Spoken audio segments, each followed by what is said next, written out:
আসসালামু আলাইকুম সবাইকে। কি অবস্থা আপনাদের সবার? আশা করি আপনারা সবাই ভালো আছেন, আমরাও ভালো আছি। তো আজকে নতুন একটা ব্লগে আপনাদের সবাইকে স্বাগতম জানাচ্ছি। তো ইতিমধ্যেই আপনারা জেনে গেছেন যে আমি লাস্ট উইকে পাবনাতে গেছিলাম, কয়েকটা গরু নিয়ে এসেছি। তো আলহামদুলিল্লাহ পাবনার ট্যুরটা সাকসেসফুল ছিল। তো সব কিছু আসলে খুবই হুটহাট করে হয়ে গেছে। জাস্ট একদিনের প্ল্যানেই আমি পাবনা চলে যাই। অ্যান্ড পাবনা এই যে এখন যে ভিডিওটা দেখতে পারতেছেন, এই পাকড়াটা, তো পাবনার যেই ভাই আমার এই ভিডিওটা পাঠাইছে, মূলত ওনার সঙ্গে পরিচয় হচ্ছে গত বছর জুলাইতে যখন আমি পাবনা গেছিলাম গরু কেনার জন্য। তখন ওনার থেকে গরু নেওয়া হয় নাই, বাট ওনার সঙ্গে বেশ ভালো একটা সম্পর্ক ছিল আমার। তো প্রায় ওনার সঙ্গে কথাবার্তা হয়, উনিও বিভিন্ন হাটে যায় গরু কেনার জন্য। তো ভালো কিছু পাইলে অলওয়েজই আমার ফরওয়ার্ড করে। তো এই পাকড়াটা আর এই যে এখানে যে গ্রে কালারের গরুটা, এই দুইটা গরু উনি আমাকে বুধবার দিন রাতে আমাকে নক দেয় যে এই দুইটা গরু উনি নিয়ে আসছে। তো আমি তো অনেক দিন ধরে এরকম কালারের পাকড়া আর এরকম কালারের একটা সাদা গরু, একদম সাদা গরুই খুঁজতেছিলাম, বাট এটা যেহেতু একটু গ্রের একটা ছাপ আছে, তো দুইটা গরুই আলহামদুলিল্লাহ পছন্দ হয়। তো পরে ওনারে বললাম বৃহস্পতিবার সকালবেলা আমি পাবনা আসতেছি, তারপরে আপনার সঙ্গে কথা হবে। তো আমরা রাতের বাসি টিকিট কেটে আমরা পাবনা চলে যাই। পাবনা ভোর 4টা 4:30 বাজে নামার পরে যে এখানে তখনও একদম পুরো অন্ধকার ছিল। তো কোথায় যাব, আশেপাশে তো আর যাওয়ার জায়গা নেই, যেহেতু আমরা ঈশ্বরদী যাব। তো এখানে নাস্তা সারলাম। নাস্তা সেরে আমরা সিএনজি স্ট্যান্ডের কাছে যাওয়ার সময় এখানে দেখি যে প্রচুর চড়ুই পাখি বসে আছে। এই যে তারগুলোর উপরে যে দেখতেছেন, এগুলো সবই চড়ুই পাখি, একদম মানে কিচিরমিচির করে ডাকাডাকি করতেছিল। তো তখন একদম পুরা মানে পাবনা এই সাইডটা পুরো অন্ধকার ছিল। তো আমরা এখান থেকে সিএনজি নিয়ে অরণখোলা হাটের দিকে যাই। ওই হাটের যেতে যেতে 6টা 6:15 বেজে গেছে, আর এখানে পুরা মোটামুটি ফর্সাও হয়ে গেছে। তো যাই হোক, এখানে যাওয়ার পরে গিয়ে আপনার যেই যার কাছে গিয়েছিলাম ওনার নাম সোহান ভাইয়ের থেকেই আমি গরুগুলা নিই। তো এখানে সোহান ভাইয়ের সঙ্গে কথাবার্তা বললাম। আমি 6:30 পৌনে 7টার দিকে ওনারে কল দিই। পরে উনি আবার একজন লোক পাঠায় ওনার এখানে, আবার ছোটোখাটো একটা রেস্ট নেওয়ার একটা জায়গা আছে, পরে ওখানে আমাদেরকে রেস্ট নেওয়ার জন্য রুমটা খুলে দেয়। তা আমরা 7টা 8টা 8:30 পর্যন্ত রেস্ট নিয়ে নাস্তা করে তারপরে গরু দেখা শুরু করি, যেই কাজে গেছি আর কি মূলত। তো এখানে যাওয়ার পরই এই পাকড়া গরুটা, যেটা ফার্স্ট আমাকে দেখাইছিল, তো এই গরুটা বের করি। তো মাশাআল্লাহ দিলে এরকম পাকড়া প্রিন্টের গরু আমি অনেক দিন ধরেই খুঁজতেছিলাম। মানে এই পাকড়া প্রিন্টটা আসলে দেখার মতন একটা প্রিন্ট মাশাআল্লাহ। তো গরুটা ভিডিওতে যেরকম দেখছিলাম, এটা সামনাসামনিও মাশাআল্লাহ দিলে আরও বেশি সুন্দর। অ্যান্ড ওই গরুটা আসলে আমার কাছে ওই ভিডিওতে যখন আমাকে দেখাইছে, তখন এই গরুটা আমার কাছে খুব ভালো লাগছে। তো যাই হোক, গরু নিয়ে তো কথা হবে, এটা অনেক লম্বা একটা ভিডিও হবে। আশা করি আপনাদের সবার আমার এই পাবনা ব্লগটা ভালো লাগবে। গত বছর যে পাবনা থেকে গরু কিনছিলাম, ওগুলো নিয়েও অনেকে আমাকে রিকোয়েস্ট করতেন, ভাইয়া পাবনার ব্লগ দেন, পাবনা থেকে যে গরু কিনছেন ওই ব্লগগুলো দেন। তো ওই পুরনো ব্লগগুলো তো আর দেওয়া হয়নি, আপনাদের সঙ্গে নতুন ব্লগই শেয়ার করলাম, নতুন গরু কেনার এক্সপিরিয়েন্স শেয়ার করতেছি। ইনশাল্লাহ আপনাদের সবার ভালো লাগবে, এবং অবশ্যই আমার চ্যানেলটা সাবস্ক্রাইব করবেন। আমার যে ফেসবুক পেজ আছে খান অ্যাগ্রো ফার্ম, ওই পেজটা ফলো দিয়ে রাখবেন, ওখানে আমি রেগুলার আপডেট দিই। আর ইউটিউবে তো উইকলি যে ব্লগ আছে ওই ব্লগটা দেওয়ার ট্রাই করি। তো যাই হোক, আপনারা যারা আমার চ্যানেলে নতুন, আমার চ্যানেলটা সাবস্ক্রাইব করে রাখবেন, এবং অবশ্যই কমেন্ট করে জানাবেন যে আমার গরুগুলা কীরকম হয়েছে, অ্যান্ড গিয়ে আপনাদের ব্লগটা কীরকম লাগছে। তো এই যে এখানে ওই গ্রে কালারের যে গরুটা বের করছে, এই গরুটাও সিমিলার, ভিডিওতে যেরকম লাগছে সামনাসামনিও মাশাআল্লাহ দিলে খুবই সুন্দর। অ্যান্ড আমার এক্সপেক্টেড আইডিয়া ছিল যে এটা গিয়া 450 কেজি প্লাস হবে। তো আমার খামারে আনার পরেও এটা যখন ওয়েট দিছি, এটা যেহেতু জার্নি করে আসছে প্রায় 20-30 কেজির মতো, তো ঘাটতি গেছি। কারণ এটা 2 দিন ধরে খাওয়া দাওয়া নাই, প্লাস 10-12 ঘন্টা জার্নি করে আসছে। তো মোটামুটি এটা ভালো একটা ওয়েট লস হয়েছে সবগুলো গরুরই। তো যাই হোক, আলহামদুলিল্লাহ গরুটা এখনও যেই 3টা গরু নিছি, 3টা গরুর একটাও এখনও দাঁত ভাঙে নাই। সো এগুলা মাশাআল্লাহ দিলে বেশ ভালো ফিউচার আছে। অ্যান্ড আমার যেই তিনটা নিছি থর, হাসাটা যেটা কিছুক্ষণ পরে দেখতে পারবেন, এটা হচ্ছে পুষ্পা, আর রাইট সাইডেরটা হচ্ছে স্পাইডার। তো স্পাইডারটা আল্লাহর রহমতে আমি এই ঈদেই হচ্ছে এটা সেল করে দিব, আর বাদ বাকি দুইটা আমি এখনও শিওর না যে সেল করব কি না। ওইটা ডিপেন্ড করবে যে আমি যদি ভালো প্রাইস পাই তাহলে সেল করবো, আদারওয়াইজ রেখে দিব। এই যে এখানে হচ্ছে আমার থর, এটা হচ্ছে একটা হাসা গির। এই গরুটা হচ্ছে আমি দেখি নাই, এটা আমাকে উনি ভিডিও পাঠায় নাই। তো মূলত ওখানে যাওয়ার পরে এই গরুটা আমার পছন্দ হয়। তো এই গরুটা হচ্ছে আমার কাছে খুবই ভালো লাগে। আপনারা যারা আমার ভিডিও ফলো করেন আপনারা দেখছেন যে আমি বেশ কিছুদিন ল্যাংকো অ্যাগ্রোতে আমি গেছিলাম, ওখানে একটা বড় গির হচ্ছে কি আমি দেখছিলাম নেওয়ার জন্য। তো যাই হোক, এই গরুটা হচ্ছে আমার কাছে খুবই ভালো লাগে, তো এই গরুটাও বের করি। আর এই গরুটা খুবই চঞ্চল এবং সেই লেভেলের পাগলা, মানে বাইর করার পর থেকেই হচ্ছে দৌড়াদৌড়ি, লাফালাফি, বারবার ঘরে ঢুকে যাচ্ছে। তো খুব কষ্ট হইতেছিল এটারে ধরে রাখতে। আমি বললাম যে এটারে নিয়ে সোজা বাইদা ফেলেন ওখানে। তো এই গরুটা মাশাল্লাহ দিলে হাইট আছে 54-55 মতন। এইটাও এখনও আদাত, এটাও এখনও দাঁত হয় নাই বা দাঁত ভাঙে নাই। তো এই গরুটা ফর শিওর এটা আমি এই ঈদে সেল করবো না, এটা হচ্ছে ইনশাআল্লাহ 2026-এর জন্য আমি রেডি করব। বাদ বাকিটা আল্লাহ ভালো জানে, আল্লাহ ওর ভিতরে কি রাখছে না রাখছে জানি না, বাট লেটস সি। ওরে ইনশাআল্লাহ 26-এ রেডি করব। অ্যান্ড তখন হচ্ছে একটা কম্প্যারিজন দিব যে এখন নেওয়ার সময় কীরকম ছিল আর আমি 26-এ ওরে কীরকম বানাইতে পারছি। এটা হচ্ছে আমার একটা চ্যালেঞ্জ, অ্যান্ড হোপফুলি চ্যালেঞ্জটা আমি কতটুকু সাকসেসফুল হইতে পারি ওইটা এখন দেখার বিষয়। তো যাই হোক, এখানে হচ্ছে আমি 6টা গরু বের করি, অ্যান্ড 6টা গরুর থেকে হচ্ছে 3টা গরু তো নিছি, বাদ বাকি যেই 3টা গরু ছিল ওই 3টা গরু মাশাআল্লাহ দিলে খারাপ ছিল না, ভালো ছিল। এখানে আরও একটা গির ছিল, ওইটা আর একটু মানে শিংটা একটু ওই যে ম্যানা শিং বলে যেটা আর কি, যে শিংটা একদম বাঁকানো। এই যে এখানে ভিডিওতে আপনারা দেখতে পারবেন একদম লেফট সাইডে, ওইটারও মোটামুটি ভালো হাইট ছিল, 55-56 এরকম হাইট ছিল।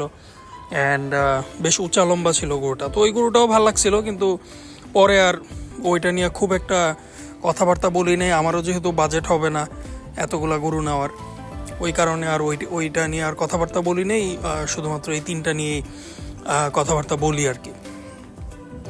তো অনেকেই বলে যে ভাইয়া আপনার গরু কিনছেন, আপনার যে আপনার এক্সপিরিয়েন্স, ওই এক্সপিরিয়েন্সটা শেয়ার করেন। আসলে আমারও খুব ইচ্ছা হয় যে আমি গত বছর যেই পাবনা থেকে গরুগুলো আনছিলাম ওগুলো হচ্ছে আপনাদের সঙ্গে শেয়ার করি। ওখান থেকে তো আমি একদম সবগুলো ছোট বাচ্চা গরু নিয়ে আসছিলাম। সো ওগুলাকে 1-1.5 বছর 2 বছর পালার পরে ওগুলা কোনটা কীরকম হয়েছে, কোনটা কীরকম গ্রোথ আসছে, ওইটা এখন খুব ভালোভাবে আপনাদেরকে বলতে পারবো। কিন্তু আসলে ব্যস্ততার কারণে ওই জিনিসটা শেয়ার করতে পারি না আমি। বাট ইনশাআল্লাহ প্ল্যান আছে যে এখন না বলতে পারি, যখন কুরবানি শেষ হয়ে যাবে তখন তো কাজও কম থাকবে, প্রেশারও কম থাকবে, তখন ইনশাআল্লাহ একটা ভালো একটা ওভারভিউ দিতে পারবো যে গরুগুলাকে আমি কত দিয়ে কিনে আনলাম, 2 বছর পালার পরে আমার কস্টিং কত হয়েছে, আমি কত সেল করলাম, আমার প্রফিট কতটুকু হইলো, একদম খুব ভালো একটা আইডিয়া দিতে পারবো। আর আরেকটা জিনিস যে অনেকেই হচ্ছে গিয়ে আমাকে যখন আমি পেজ থেকে হচ্ছে লাইভ করতেছিলাম বা গরুগুলা যখন নিয়ে ব্যাক করতেছিলাম ঢাকায়, তখন অনেকেই বলতেছিল যে ভাই খামার থেকে নিয়েন না গরু, খামারে গরুর দাম বেশি। তা আসলে যারা এই কথাবার্তাগুলো বলেন তাদের উদ্দেশ্যে একটা কথা বলতে চাই যে ভাই ভালো জিনিসের দাম সবসময় বেশি থাকবে। আপনার হচ্ছে গিয়ে ভালো জিনিসের দাম কখনোই আপনি কম দামে পাবেন না। হ্যাঁ, যদি কম দাম খুঁজতে যান তাহলে হচ্ছে কম দামি প্রোডাক্টই পাবেন, ভালো জিনিস আর পাবেন না। সো ভালো জিনিস কিনতে হলে আপনার সেটা খামার হোক আর হাট হোক, হাটে গেলেও আপনার যদি ভালো কিছু থাকে সেই হাটের থেকেও কিন্তু আপনার অন্য সবাই থেকে কিন্তু আপনার একটা প্রিমিয়াম প্রাইস দিয়ে আপনার কিনে আনতে হবে, কারণ মার্কেটটা হচ্ছে আপনার কম্পিটিটিভ। আপনি যদি দেখা গেল একটা প্রাইস বলে চলে যান, আপনার পাশেই আরেকজন বসে থাকবে যে সে হয়তো বা আপনার থেকে কিছু প্রাইস বেশি দিয়ে ওই গরুটা নিয়ে যাবে। সো এই কারণে হচ্ছে কখনো গরু যদি পছন্দ হয়, সেটা যদি আপনি মনে করেন যে না এটার মধ্যে একটা ভালো ফিউচার আছে, এটা নিয়ে আপনি ভালো কিছু তৈরি করতে পারবেন, বানাইতে পারবেন, তাহলে কিন্তু আপনি ওইভাবে প্রাইসও পাবেন। সো যাই হোক, এখানে সোহান ভাইয়ের সঙ্গে কথাবার্তা বলতেছিলাম যে কেমনে কি করব। ওনার সঙ্গে উনি মোটামুটি আমার এই 2টা গরুর একটা ধারণা ওভার দ্য ফোনই দিয়ে দিছে। সো ওখানে গিয়ে ওনার সঙ্গে আর আসলে বার্গেন করার কিছু ছিল না।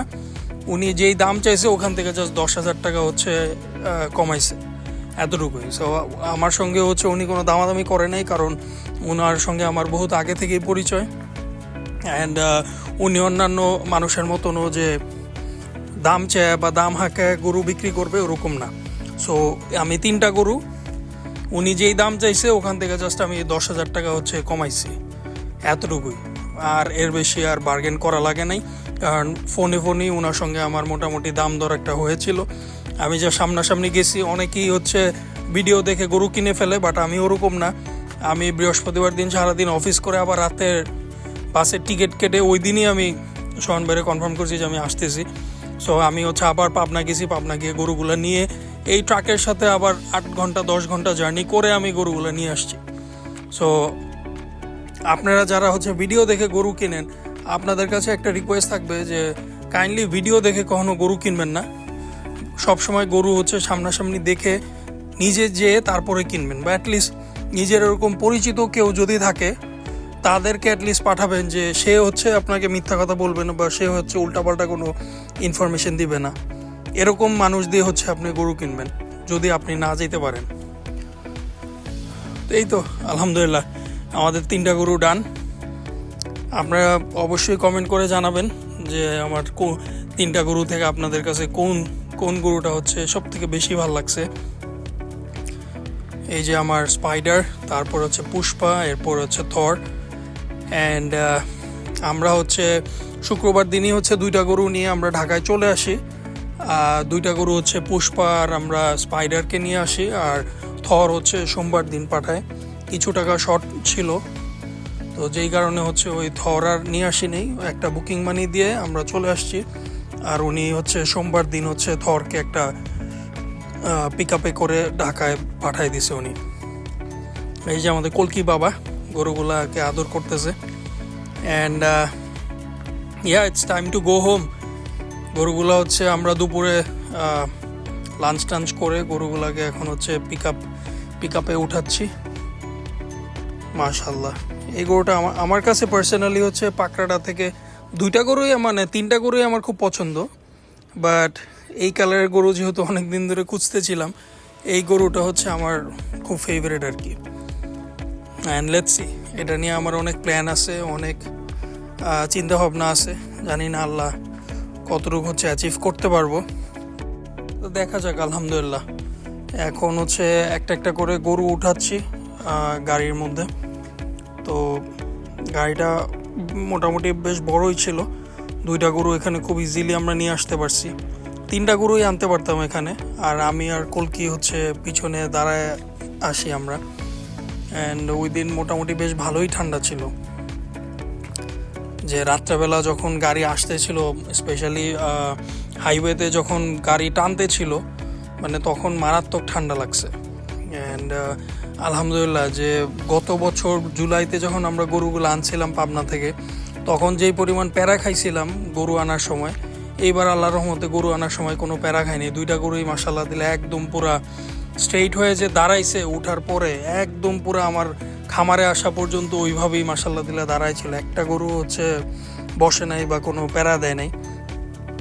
এর আগের বার যখন আমি পাবনা থেকে গরু আনি তখন ডন খুব প্যারা দিছিল, একদম পুরা মানে একটু পর পর বসে যাইতেছিল। আর তখন তো গরুও ছিল অনেক, এক গাড়িতে কয়টা 12টা না 14টা গরু আনছিলাম পাবনা থেকে। সো এতগুলা গরুর মাঝখানে যখন একটা গরু বসে যায়, ওটা যে কত প্যারা, ওইটা হচ্ছে যারা গরু আনছে এইভাবে তারাই শুধু বুঝতে পারবে। তো যাই হোক আলহামদুলিল্লাহ 2টা গরুই মাশাআল্লাহ দিলে খুব সুন্দরভাবে নিয়ে আসতে পারছি। আল্লাহর রহমতে কোনো ঝামেলা হয় নাই, কোনো অসুবিধা হয় নাই। অ্যান্ড জার্নিও বেশ লম্বা জার্নি ছিল। আমরা গরু উঠাইছি এখানে পাবনাতে কয়টা 3টা 3:30টার দিকে মনে হয় গরু উঠায় রওনা দিই। অ্যান্ড আমরা খামারে আইসা পৌঁছাই মনে হয় কয়টা রাত 11টা 11:30 বেজে গেছিলো। কারণ গাবতলির এই দিকেই মানে সাভার থেকে একদম গাবতলি পর্যন্ত প্রচুর ট্রাফিক পাইছি, অলমোস্ট 3-4 ঘন্টার মতো লেগে গেছে এই এতটুকু রাস্তা পার হইতে। তো এই ফিলিংটা মানে গরু নিয়ে পিক আপে করে খামারে আসা বা বাড়িতে আসা, এটার যে আনন্দ, এটা হচ্ছে যারা গরু পাগল শুধুমাত্র তারাই রিলেট করতে পারবে।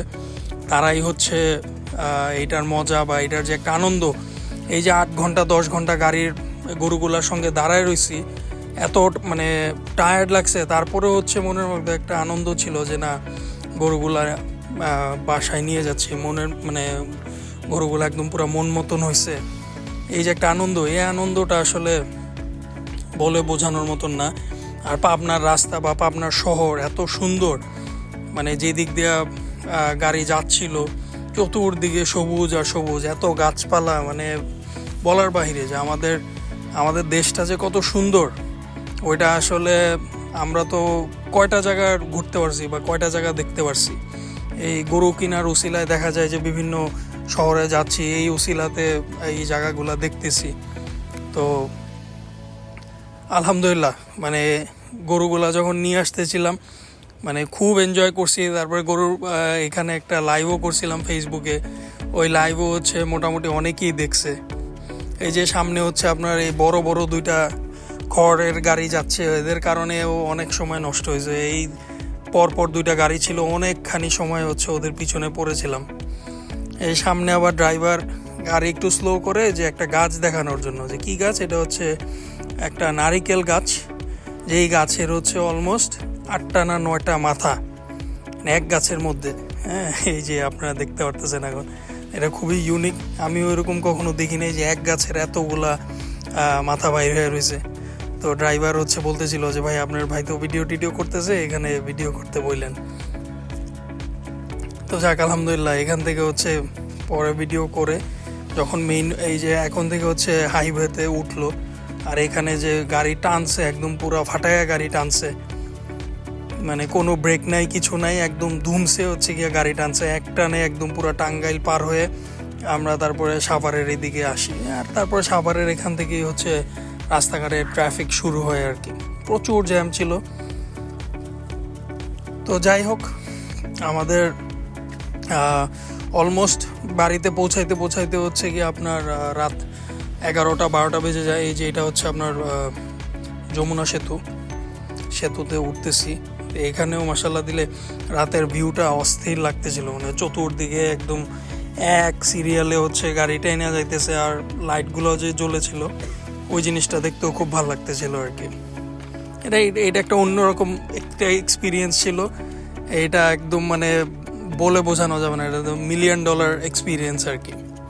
তো যাই হোক, আপনারা সবাই ভালো থাকবেন এবং হচ্ছে আমাদের জন্য দোয়া করবেন, আমাদের খামারের জন্য দোয়া করবেন। নতুন যে গরুগুলো আনছি ওগুলোর জন্য দোয়া করবেন, এবং আপনাদের সবাইকে ইনভাইট করতেছি আমাদের খামারে আসার জন্য।